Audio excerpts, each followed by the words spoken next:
In today's video, I'm going to teach you how to connect Hubstaff to Jira. To get started, sign into your Hubstaff account and make sure you're on your main dashboard.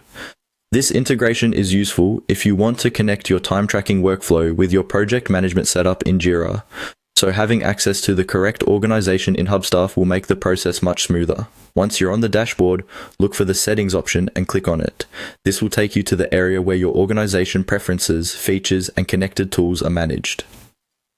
If you have access to multiple organizations, it's a good idea to confirm that you're editing the right one before moving forward. After that, find and click on Integrations. This section is where Hubstaff lets you connect with other platforms and services.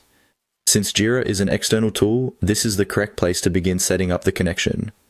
Give the page a moment to load fully so you can see the available integration options. Next, scroll down through the integrations page. Depending on your account and the number of available apps, the Jira option may not appear right away. So take your time and keep scrolling until you reach the search or app listing area. Moving carefully here helps make sure you don't miss the correct integration. When you can access the integration search area, type in Jira. As the results appear, find the Jira integration and click Connect. This starts the setup process between Hubstaff and Jira. Be sure to select the official Jira option if more than one result appears, and double-check the app name before continuing. From there, simply follow the on-screen prompts.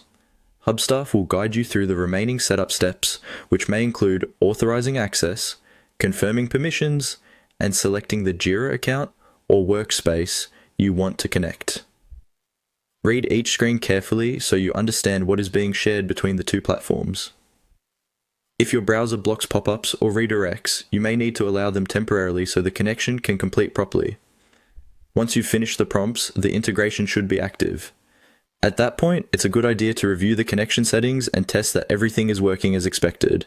That way, you can confirm Hubstaff and Jira are linked correctly before your team starts relying on the integration.